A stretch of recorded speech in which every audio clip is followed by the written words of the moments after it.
Friends, welcome to my channel did you know friends. आज हम बात करने वाले हैं द ग्रेट गेम के बारे में। जब काराकोरम बना था जासूसों का अड्डा, भारतीय हिस्सों पर रूस और ब्रिटेन का हुआ था संघर्ष। इंडियन इंटेलिजेंस के पूर्व चीफ जनरल अमरजीत बेदी ने लद्दाख के इलाके में इंडियन और चाइना के फौजी तनाव की पृष्ठभूमि में हाल ही में कहा कि भारत को अपनी खुफिया एजेंसी की पृष्ठभूमि की समीक्षा करनी चाहिए और चीन के साथ तनाव खत्म होने के बाद उन्हें ठीक किया जाना चाहिए। याद रहे कि जिन पहाड़ी श्रृंखलाओं पर आज चीन और भारत आमने सामने हैं, वहाँ पहले भी बड़ी वैश्विक ताकतें आमने सामने आई हैं। पहले भी यह क्षेत्र रूस, भारत, चीन और ब्रिटिश भारत के बीच एक बड़ा संघर्ष देख चुका है। आज मानवीय साहस, क्षमता और बुद्धिमत्ता के साथ साथ विज्ञान और आधुनिक उपकरणों की पहुंच भी जासूसी में महत्वपूर्ण भूमिका निभाती है। लेकिन वैज्ञानिक खोज के युग से पहले उस समय स्थिति बहुत अलग थी। इसकी एक झलक देखने के लिए हिमालय, काराकोरम, हिंदू कुश और पामेर की ही पहाड़ी श्रृंखलाओं में चलते हैं।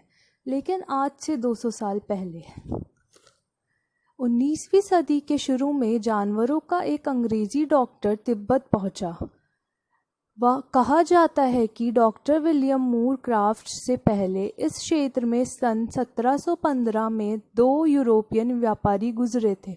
सन 1808 में ब्रिटेन से पहले आने वाले डॉक्टर मूर क्राफ्ट ईस्ट इंडिया कंपनी के लिए ऊंची नस्ल के घोड़ों की तलाश में थे और उनका मानना था कि तिब्बत और इससे ऊपर के इलाकों में उन्हें ऐसे जानवर मिल जाएंगे जो भारत में कंपनी के काम आएंगे। हिमालय के दर्रों के पास इस बर्फीले क्षेत्र में अपने दूसरे या तीसरे दौरे पर डॉक्टर मूर क्राफ्ट एक तिब्बती अधिकारी के घर में मौजूद थे। उनके लिए हर चीज़ नई थी, लेकिन जिस चीज़ ने उन्हें हैरान कर दिया था वो थी वहाँ 2 यूरोपीय नस्ल के कुत्तों का मौजूद होना। कुत्तों ने जब उनके फौजी इशारों को समझने का सबूत दिया तो मूर क्राफ्ट ने सोचा इसका एक ही मतलब हो सकता है कि ये कुत्ते पहले किसी फौजी के पास थे, लेकिन वो फौजी कौन था और यह कुत्ते इस क्षेत्र में कैसे पहुंचे थे। उनके कानों में खतरे की घंटी बजनी।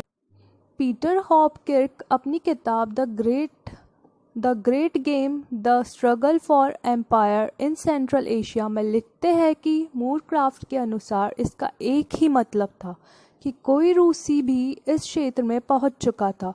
गांव वालों से पूछताछ से पता चला कि उन्हें ये कुत्ते किसी रूसी व्यापारी से मिले थे, लेकिन मूर क्राफ्ट को विश्वास था कि रूसी तो होंगे, लेकिन वो व्यापारी बिल्कुल नहीं थे। क्षेत्र में किसी रूसी के मौजूद होने की संभावना से इस ब्रिटिश डॉक्टर को अपनी पुरानी आशंकाओं के सही होने का सबूत मिल गया कि रूस किसी न किसी तरह उत्तर पश्चिम के रास्ते हमला करने भारत को ब्रिटिश से छीनना चाहता है।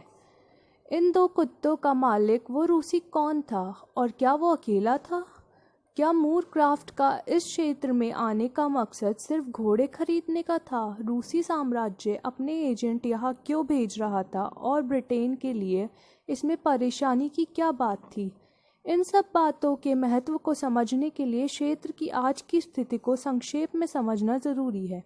रूसी और ब्रिटिश साम्राज्य के लिए इन पहाड़ों में किसी मुहिम के शुरू होने से पहले या किसी संभावित हमले को रोकने के लिए सूचना का जरिया थे विलियम मूर क्राफ्ट और उन्हें मिलने वाले यूरोपियन नस्ल के कुत्तों के रूसी मालिक जैसे बहुत से नौजवान अफसर।